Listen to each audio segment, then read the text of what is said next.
कि वही रौनक कई गुना बढ़कर मेरे जीवन में भी आने वाली थी। हम लोग गोलगप्पे खा ही रहे थे कि तभी वहाँ रजत आ गया। रजत हमारी कॉलोनी में ही रहता था। रजत के साथ एक और लड़का भी था। अरे जया, तुम यहाँ? हाँ रजत, सोचा आज मेला लगा है तो दोस्तों के साथ घूम लेती हूँ। ये सही किया तुमने। वैसे भी तुम हमेशा घर में ही रहती हो। अच्छा ये सब छोड़ो, इससे मिलो। ये मेरे कॉलेज का दोस्त हेमंत है, यहीं पास में रहता है। टॉपर है ये हमारी क्लास का। मैंने हेमंत को पहली बार देखा था और इससे पहले ना कभी उसके बारे में सुना था, लेकिन उसकी पर्सनालिटी और आवाज में ऐसा जादू था कि मैं तो पहली नजर में ही उसे अपना दिल दे बैठी। और शायद हेमंत की आंखों से भी ऐसा लग रहा था कि वो भी मेरे लिए ऐसा ही महसूस कर रहा है। वो कहते हैं ना, लव एट फर्स्ट साइट। बस वही लव मेरे मन में हलचल करने लगा था। सब कुछ किसी फिल्म की तरह लग रहा था जिसमें मैं और हेमंत हीरो हीरोइन थे। घर पहुंचकर मैं सोच रही थी कि अब हेमंत से कब मिलने का मौका मिलेगा कि तभी रात में मुझे एक मैसेज आया जिसमें हाय जया लिखा हुआ था। मैंने चेक किया तो पता चला कि वो मैसेज हेमंत ने ही मुझे भेजा था। मैं मन ही मन खुशी से झूम उठी थी। फिर मैंने हेमंत को मिलने के लिए अगले दिन कैफे में बुलाया। Hi Jaya. Hello Hemant, thanks for coming. Jaya, ये तुम्हारी पसंद के फूल तुम्हारे लिए। अच्छा, तो तुमने अभी से मेरी पसंद नापसंद का भी पता लगा लिया? हो, रजत तुम्हारा दोस्त जो ठहरा उसने सब बता दिया होगा। अब तुम्हें तो सब पता ही है जया, मैं क्या बोलूं। हम दोनों ने उस दिन एक दूसरे को अपने दिल की बात कहती थी और उस दिन के बाद से मैं हेमंत के बिना अपने आप को इमेजिन भी नहीं कर सकती थी। हेमंत और मैं उसके बाद रोज मिलने लगे।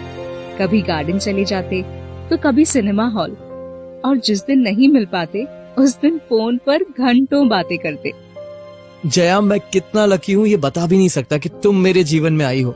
मैं वादा करता हूँ कि तुम्हें जीवन की सारी खुशियाँ दूंगा और कभी गलती का कोई मौका नहीं दूंगा। हाँ हेमंत, मैं भी हमेशा तुम्हारे साथ रहना चाहती हूँ। तुम्हें पता नहीं है कि मैं तुम्हारे साथ कितना हैप्पी फील करती हूँ। हेमंत और मेरे बीच प्यार हर दिन बढ़ता जा रहा था और अब हम पूरी तरह एक दूसरे को अपना मान चुके थे। अगले दिन मैं उदास होकर उससे मिलने पहुंची। क्या हुआ जया, आज बड़ी गुमसुम दिख रही हो? सब ठीक तो है?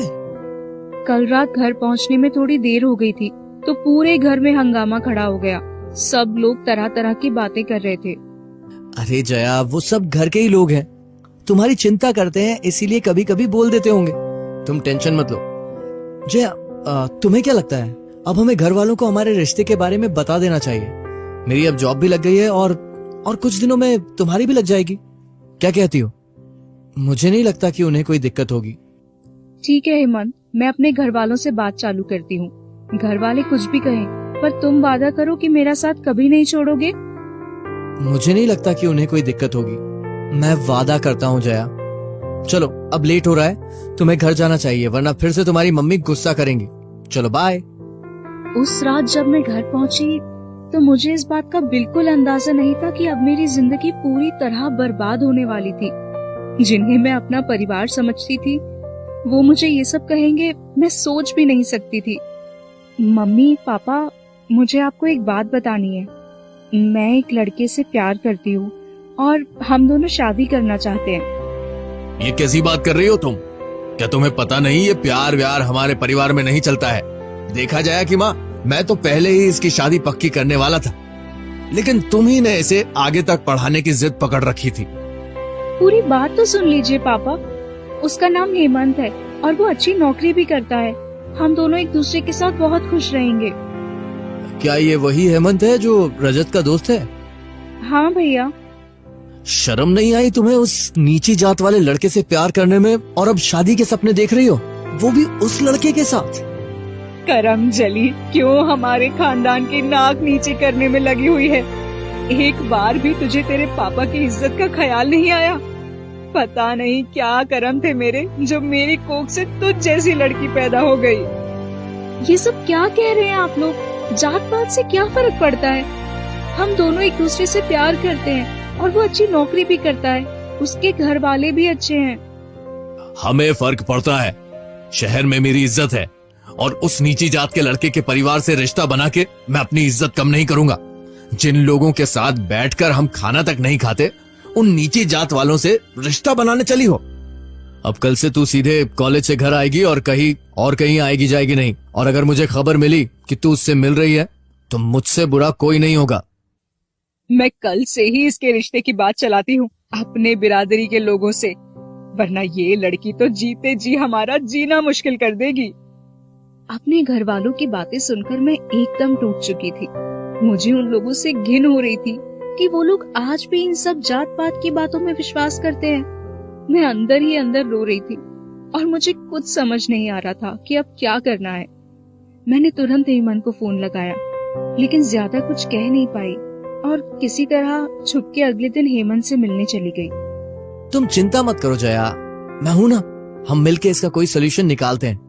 तुम रो मत, सब ठीक हो जाएगा। नहीं हेमंत, तुम मेरे घर वालों को नहीं जानते। वो मुझे कभी तुमसे मिलने नहीं देंगे। मैं तुमसे बहुत प्यार करती हूँ, प्लीज कुछ करो। मैं हेमंत से बात कर ही रही थी कि तभी अचानक वहाँ पर भैया आ गए और आते ही भैया ने हेमंत की कॉलर पकड़ ली और उसे भद्दी भद्दी गालियां देने लगे। आसपास मौजूद सभी लोग हमें देख रहे थे। मैं ये सब हंगामा देखकर शर्मिंदा महसूस कर रही थी। ए लड़के, तुझे तो मैं देख लूंगा। साले औकात देखिए अपनी, जो हम ऊंची जात के लोगों से रिश्ता बनाने चला है। पहले अपनी बहन की अकल ठिकाने लगाता हूँ, फिर तुझे भी देख लूंगा। पापा इतना समझाने के बाद भी ये लड़की उसके साथ मुंह काला कर रही थी। जाओ, जाके इसको कमरे में बंद कर दो और बाहर से ताला लगा दो। और हाँ जया की मम्मी, खाना तक देने की कोई जरूरत नहीं है इसे। भूख से मरने लगेगी तो अपने आप अकल ठिकाने आ जाएगी इसकी। मैं कमरे में अकेली रो रही थी, लेकिन कोई भी मेरी बात सुनने को तैयार नहीं था। तभी मैंने कुछ देर बाद भैया की आवाज सुनी। पापा उस लड़के को ठिकाने लगा दिया है। ऐसा सबक सिखाया है कि हम बड़ी जात वालों से क्या, किसी से प्यार करने की कभी हिम्मत नहीं करेगा। मैंने तुरंत भैया की बात सुन के हेमंत को फोन लगाया। कई बार ट्राई किया, रिंग जाती रही, लेकिन हेमंत ने फोन नहीं उठाया। पता नहीं क्या किया था भैया ने उसके साथ उस दिन कि वो मेरा फोन तक नहीं उठा रहा था। शायद नफरत करने लगा होगा मुझसे कि जिस लड़की से उसने इतना प्यार किया, उसी लड़की के परिवार ने उसके साथ ऐसा किया। मैंने कई दिनों तक उसका फोन ट्राई किया, लेकिन कोई जवाब नहीं आया और कुछ दिनों बाद नंबर भी बंद हो गया। शायद परिस्थितियों ने उसे ऐसा करने के लिए मजबूर कर दिया होगा। मैं अपने आप को पूरी तरह अकेला महसूस कर रही थी, क्योंकि जो साथ मुझे हेमंत के पास होने से मिलता था, वही मुझसे छीन लिया गया था। आज उस बात को तकरीबन 5 साल हो चुके हैं, लेकिन आज भी मेरे मन में हेमंत के लिए उतना ही प्यार है और मुझे पूरा विश्वास है कि हेमंत भी रोज मुझे याद करता होगा। समाज के इस भेदभाव ने हम दोनों की जिंदगी हमेशा के लिए बर्बाद कर दी और इसके लिए मैं अपने घर वालों को कभी माफ नहीं